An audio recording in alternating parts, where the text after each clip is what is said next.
क्यों मनाते हैं रक्षाबंधन? क्या कहता है हमारा धर्म? नमस्कार दोस्तों, एक बार फिर से आपके अपने चैनल ज्ञान टुडे टीवी पर आपका हार्दिक स्वागत है। रक्षाबंधन का पर्व दो शब्दों के मिलन से बना हुआ है, रक्षा और बंधन। संस्कृत भाषा के अनुसार इस पर्व का मतलब होता है कि एक ऐसा बंधन जो कि रक्षा प्रदान करता हो। यहाँ पर रक्षा का मतलब रक्षा प्रदान करना होता है और बंधन का मतलब होता है एक गांठ, एक डोर जो कि रक्षा प्रदान करे। ये दोनों ही शब्द मिलकर एक भाई बहन का प्रतीक होता है। यहाँ ये प्रतीक केवल खून के रिश्ते को ही नहीं समझाता, बल्कि ये एक पवित्र रिश्ते को जताता है। यह त्यौहार खुशी प्रदान करने वाला होता है। वहीं ये भाइयों को ये याद दिलाता है कि उन्हें अपने बहनों की हमेशा रक्षा करनी चाहिए। रक्षाबंधन भाई बहन का प्रतीक माना जाता है। रक्षाबंधन भाई बहन के पवित्र रिश्ते को जताता है और घर में खुशियाँ लेकर आता है। इसके अलावा यह त्यौहार भाइयों को याद दिलाता है कि उन्हें अपनी बहनों की रक्षा करनी चाहिए। रक्षाबंधन असल में इसलिए मनाया जाता है क्योंकि ये एक भाई का अपने बहन के प्रति कर्तव्य को जाहिर करता है। वहीं इसे केवल सगे भाई बहन ही नहीं, बल्कि कोई भी स्त्री और पुरुष जो इस पर्व की मर्यादा को समझते हैं वो इसका पालन कर सकते हैं। इस मौके पर एक बहन अपने भाई के कलाई में राखी बांधती है। वहीं वो भगवान से ये मांगती है कि उसका भाई हमेशा खुश रहे और स्वस्थ रहे। वहीं भाई भी अपने बहन को बदले में कोई तोहफा प्रदान करता है और ये प्रतिज्ञा करता है कि कोई भी विपत्ति आ जाए वो अपने बहन की रक्षा हमेशा करेगा। साथ में वो भी भगवान से अपने बहन की लंबी उम्र और अच्छे स्वास्थ्य की कामना करता है। वहीं इस त्यौहार का पालन कोई भी कर सकता है, चाहे वो सगे भाई बहन हो या न हो। रक्षाबंधन भारत देश का प्रमुख त्यौहार है।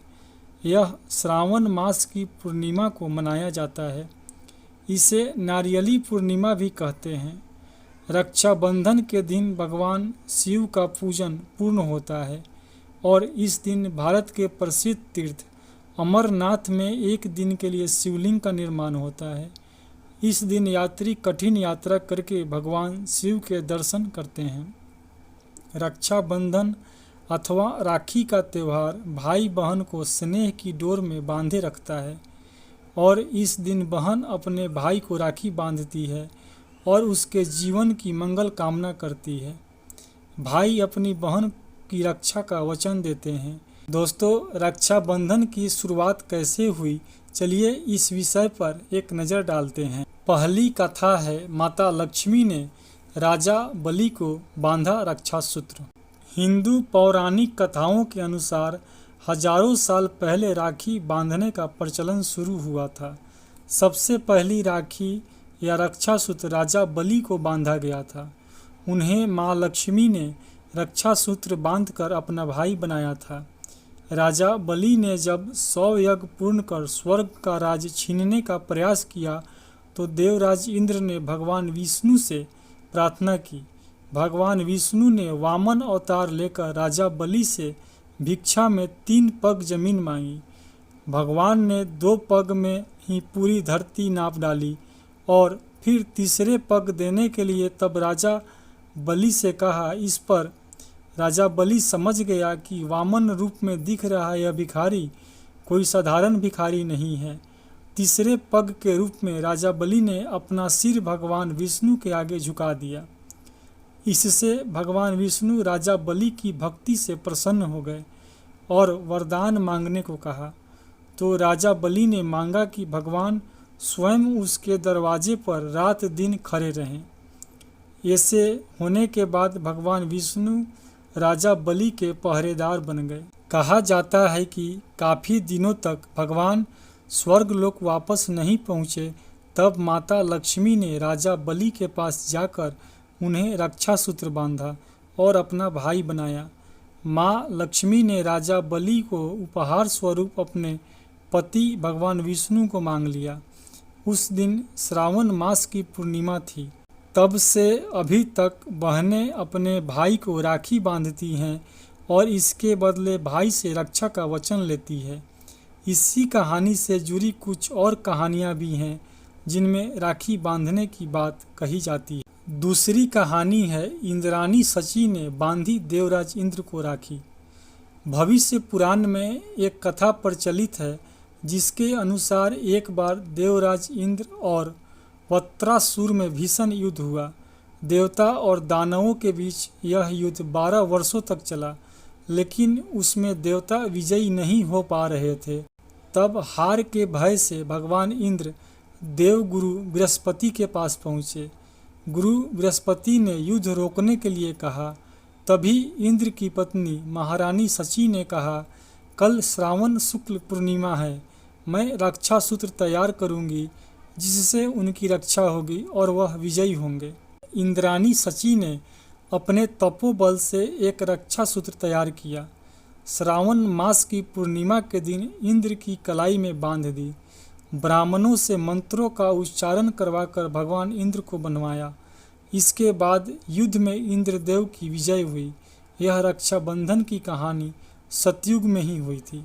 दोस्तों, तीसरी कहानी है श्री कृष्ण द्रौपदी की कथा। इस कथा के अनुसार जब सुदर्शन चक्र से भगवान श्री कृष्ण ने शिशुपाल का वध किया तो उनकी उंगली कट गई थी, जिससे रक्त बहने लगा था। यह देख द्रौपदी ने अपनी साड़ी का पल्लू फाड़कर श्री कृष्ण की उंगली बांध दी थी। उसी क्षण श्री कृष्ण ने द्रौपदी को अपनी बहन मान लिया और आजीवन उसकी रक्षा करने का वचन दिया। श्री कृष्ण ने द्रौपदी से कहा, जिस समय भी वह स्वयं को संकट में पाए उन्हें याद कर सकती है।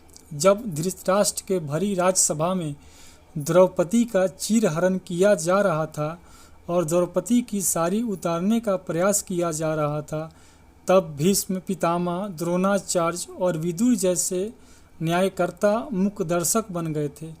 पांडव भी द्रौपदी की लाज नहीं बचा पाए। तब द्रौपदी ने अपनी आंखें बंद की और भाई श्री कृष्ण को याद किया। बहन द्रौपदी का आह्वान सुनकर श्री कृष्ण ने अपनी शक्ति से उसकी लाज बचाई। श्री कृष्ण ने अपनी शक्ति से द्रौपदी की साड़ी को इतना बड़ा कर दिया कि दुशासन साड़ी खींचते खींचते थक गया और बेहोश हो गया। राज दरबार में साड़ी का ढेर लग गया, लेकिन द्रौपदी की साड़ी कृष्ण की लीला से समाप्त नहीं हुई। इस तरह से श्री कृष्ण ने अपने दिए वचन से बहन द्रौपदी की लाज बचाई और रक्षा का दायित्व निभाया।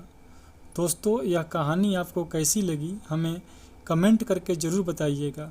दोस्तों, अगर अभी तक आपने हमारे चैनल को सब्सक्राइब नहीं किया है तो सब्सक्राइब ज़रूर करिएगा। धन्यवाद।